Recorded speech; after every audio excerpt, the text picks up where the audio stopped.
Vamos direto ao tema, feridas emocionais, né? E a questão é, quem não as vive, né? Quem não as experimenta? Quem, de fato, não tem situações em que se sente totalmente envolvido por circunstâncias que não consegue explicar porque a dor está ali, né? Bom, quem não sofre? Todos, né? A grande questão é que com as feridas que se mantêm abertas e inatas em nossa alma, nós somos obrigados a lidar com elas. E para piorar a situação, criamos e mantemos máscaras, ou como a psicologia chama de personas, para viver em contato com a realidade à nossa volta. Doentes. Assim, imperceptivelmente, ao lidarmos com as nossas feridas emocionais, ao mesmo tempo, nós lidamos também com máscaras que criamos para camuflar essas feridas, para que ninguém as veja. Eu gosto do exemplo dado por Elise Bourdieu, que escreveu o livro As 5 Feridas Emocionais. É um livro interessante, embora ele seja bem simples, de uma linguagem simples, né? Ele fala de um exemplo, ela fala de um exemplo muito simples. A ferida interior, diz ela, pode ser comparada a uma ferida física, como um ferimento que você tem na mão há muito tempo e que você não tratou. Essa ferida está lá na sua mão. E o que se faz? Para esconder a ferida, você usa uma luva. Então a luva, ela pode esconder essa ferida de todas as pessoas, mas ela continua lá. Então a luva, ela equivale a essas máscaras que construímos para esconder as nossas dores interiores. As pessoas normalmente perguntam, está tudo bem? E você diz que sim, mas a ferida está lá. Então usar a luva, ela pode esconder a ferida para as pessoas, mas não cura ela, não resolve o problema. A lesão dói, mesmo que você use luva, ela continua doendo. Quando você estende a mão para cumprimentar uma pessoa e alguém segura a sua mão que está protegida pela luva, você instintivamente retrai a mão com dor, né? E o outro se surpreende, não sabia da dor. E se dói para você toda vez que alguém toca na sua ferida, significa que ela não foi devidamente tratada, essa ferida. E a outra pessoa não tem culpa da sua dor, né? Assim é a ferida emocional. São muitas as ocasiões que nós somos julgados, nós somos condenados, nós somos rejeitados, nós somos traídos, nós somos abandonados ou tratados de uma forma injusta. Não é verdade? E quando o somos, achamos que quem fez isso conosco deve ser recriminado. Na verdade, todas as vezes que nos sentimos feridos, a gente sempre procura alguém para culpar. Sempre os outros são os culpados. E eu cheguei à conclusão que, na vida, nem todos são culpados. A bem da verdade, todos são sofredores. Sei que quanto mais culpamos os outros pelos nossos sofrimentos, mais a experiência vai se repetindo de dor. Por exemplo, as acusações que a gente faz só servem para nos deixar mais infelizes ainda. Culpar os outros pelos nossos erros, pelas nossas dores, pelas nossas frustrações, pelo nosso sofrimento, é estornar a alma a repetição constante das nossas mazelas que não estão resolvidas em algumas áreas específicas. Agora, quando nós olhamos com compaixão aquele que sofre e com misericórdia aqueles que nos machucaram, a gente passa daí para o princípio da cura. E aí, nós temos dois caminhos para escolher quando a gente lida com as dores emocionais. É aí que pega. Nós as enfrentamos face a face, tirando, a luva da mão ferida, ou seja, tirando a máscara, que a protege, e cuidar dessa ferida até haver cura, ou podemos criar, como a psicanálise diz, resistências, porque ao invés de nós admitirmos que criamos uma máscara para evitar a dor, a gente normalmente racionaliza e procura escondê-la, e a gente continua se relacionando através das máscaras, seja com pessoas que nos feriram ao longo dos anos, ou as pessoas à nossa volta que nada tem a ver. E essas máscaras nos fazem sofrer. Então, usar as máscaras não é você. Porque quando o comportamento de outra pessoa não lhe agrada, e tocar naquela dor em especial, a ferida começa a doer, a sangrar. E as máscaras que a gente cria não evitam o sofrimento. O pior é que as feridas interiores da nossa alma acabam afetando o nosso corpo. A psicologia chama essa ação de somatização. O termo somatização vem do alemão Organssprache, ou seja, a fala dos órgãos. A somatização, o termo originalmente foi criado por William Steckel. Ele era um psiquiatra austríaco lá no início do século XX. E ele foi um dos primeiros seguidores de Sigmund Freud. Aliás, foi descrito como o seu mais notável discípulo. E ele criou o termo somatização. Então, a somatização, segundo ele, e agora de acordo com a psicologia, ela representa toda a manifestação física com lesões orgânicas, quando sintomas físicos sem explicação médica, ela foi gerada a partir de conflitos psicológicos inconscientes não resolvidos dentro da gente. Então, a gente adoece procurando ou mantendo um viver fingido. Pois toda vez que alguém toca, volto a dizer isso, na ferida, sem saber, sem perceber, nem ter noção do fato, essa dor lá dentro, ela retorna. As memórias reprimidas, elas despertam, e a reação sentida imediatamente, ela vem ao nosso corpo. Você pode perceber que em muitas situações em que nós nos encontramos e a pessoa toca numa área, por exemplo, temos dificuldades de lidar com rejeição. E aí é uma questão de autoestima, baixa autoestima. Quando alguém nos rejeita, inconscientemente, instantaneamente, nós reagimos. É automático.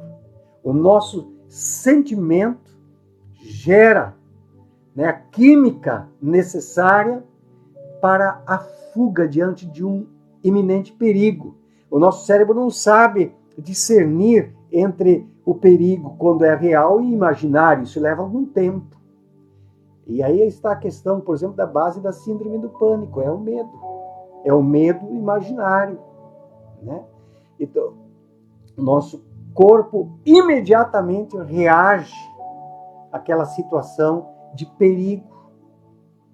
E aí a gente sente o coração bombar, a respiração muda, o nosso humor instantaneamente muda, Então, o cérebro, diante do perigo iminente, mesmo imaginário, volto a dizer, já que a mente não discerne entre o real e concreto da fantasia, então o corpo ele libera a noradrenalina e deixa o organismo empaturrado com essa droga da fuga, o que gera um descompasso entre o nosso físico e o nosso emocional, e aí gera posteriormente essa sensação de esgotamento, de torpor, de dor de cabeça, dor no corpo e assim por diante. Isso é somatização. Desse modo, nós entendemos perfeitamente, até aqui, que cada ação, ela gera uma reação. Desse modo, tudo o que nós decidimos fazer ou não, falar ou não, e até o que pensamos e o que sentimos, tudo isso acarreta consequências, né? Tanto que a Bíblia diz, tudo que você plantar, você colhe. Eu aprendi isso a duras custas na minha vida. Tudo que eu faço, tudo que eu penso, tudo que eu sinto, ela tem consequências, boas ou más.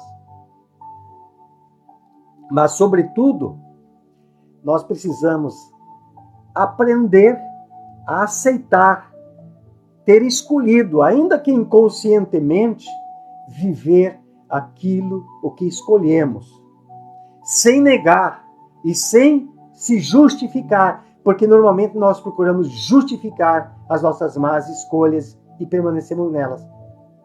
Você já reparou que quando acusa alguém de alguma coisa de forma veemente ou sublimada, essa mesma acusação ela serve para você mesmo? Porque costumeiramente, embora não admitamos, nós criticamos negativo e pejorativamente os erros das pessoas que nós mesmos ocultamos delas e não desejamos admitir em nós mesmos. Espelhamos isso. O juiz, nesse caso, é réu de si mesmo. É o que Jesus disse: o que julgas o outro, a ti mesmo te condenas. Todos nós cultivamos em nós a necessidade de nos impedir de enxergar as nossas próprias dores. Nós preferimos falar das dores dos outros, realçar os erros dos outros, mencionar os outros. Por quê? Porque é dolorido demais olhar para dentro de nós mesmos e enxergar as nossas próprias feridas abertas e paulatinamente sangrando.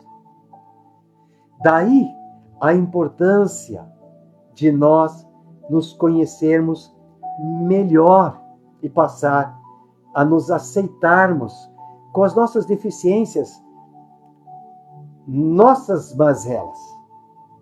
Pois cada vez que nós vivenciarmos uma situação dolorosa, essas feridas lá dentro, elas tornam a doer. A cura, ela vem pelo aprendizado. Isso significa reconhecimento com as nossas feridas interiores e nós lidarmos com elas de maneira consciente. Portanto, agora podemos perguntar o que é uma ferida emocional. Então, as feridas emocionais, elas são ferimentos que são resultados de situações de conflitos e de mágoas que acabam marcando a nossa vida profundamente. E não importa a idade em que sofremos isso. Nós também podemos chamar as feridas emocionais de dores psíquicas. Elas são ocasionadas por experiências, por vivências dolorosas que impactam quem somos, que impactam a nossa personalidade e acabam moldando o nosso jeito de agir em relação aos outros. Então, as feridas emocionais são ferimentos, resultados de situações de conflito, de mágoas que acabam marcando as nossas vidas profundamente. Também podemos chamar as feridas emocionais de dores psíquicas, ocasionalmente forjadas, então, vivências dolorosas que nos impactaram, né? E que acaba influenciando o nosso comportamento, a nossa maneira de pensar e de interagir e até de reagir em relação aos outros.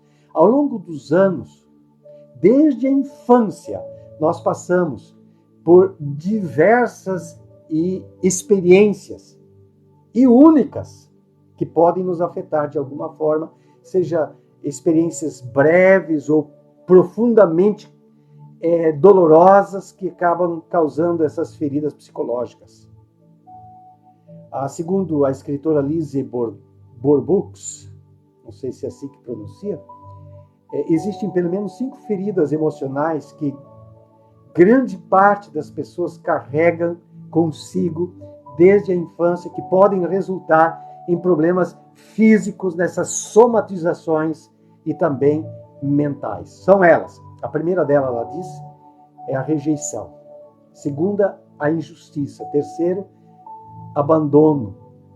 Quarta, humilhação. E a quinta, traição. Com o passar do tempo, as marcas apenas elas se tornam, infelizmente, se não forem tratadas, maiores e mais profundas.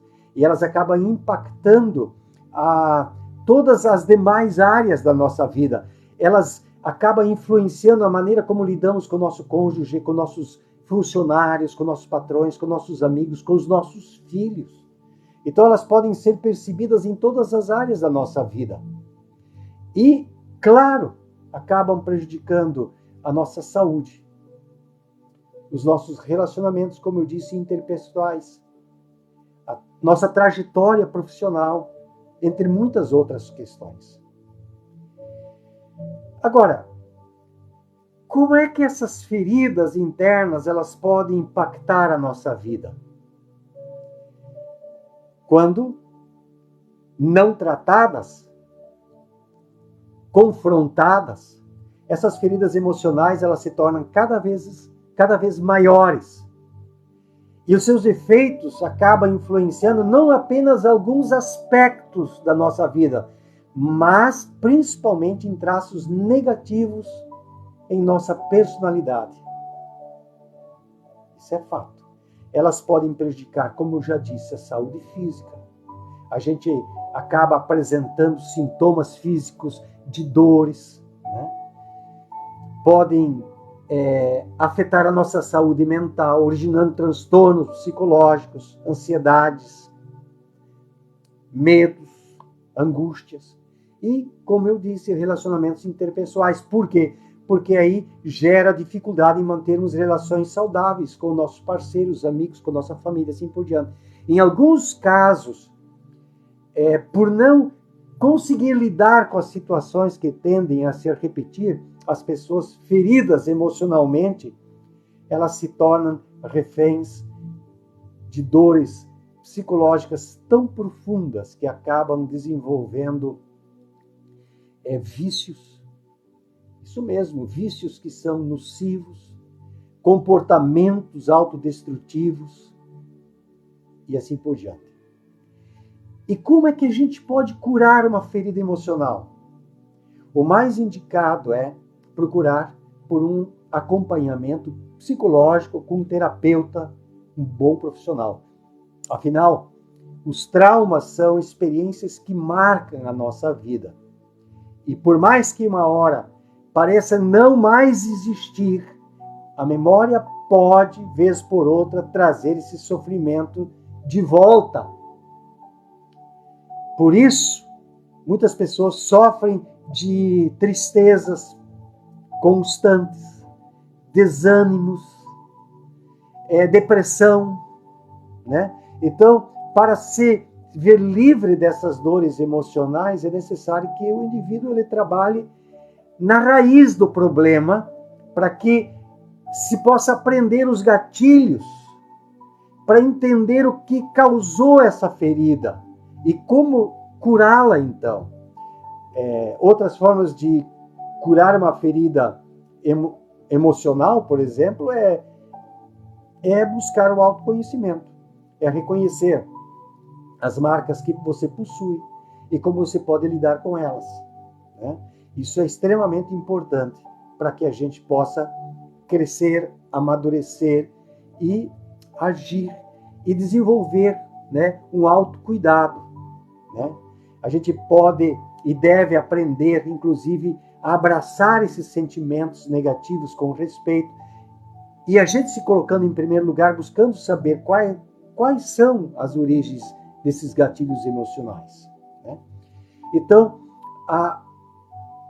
em suma, né, a respeito das feridas emocionais, podem ser muitas as razões que vivenciamos e que poderiam justificar, né, alguns dos nossos comportamentos, justificar por que agimos e reagimos dessa ou daquela forma, ou porque nós nos sentimos assim, mas a escolha de permanecer nisso é nossa. E aí nós precisamos entender que talvez precisemos de ajuda para a gente vencer. Conhecer a si mesmo é o grande segredo. Então, as feridas emocionais, elas são causadas durante toda a nossa vida, a partir da nossa infância. Elas podem culminar em somatizações, que são doenças físicas. Tem muita gente se culpando de insônia, de fadiga, de falta de memória, de irritabilidade, de tristeza profunda, né? De falta de paciência, de dores de cabeça, dores lombares, enfim. A questão é como resolver isso. Então, torna a dizer que procurar lá, no início, o que causou essas dores ou essa dor emocional, gera cura. E a cura, quando acontece na nossa alma, na nossa mente, acaba gerando bem-estar físico também.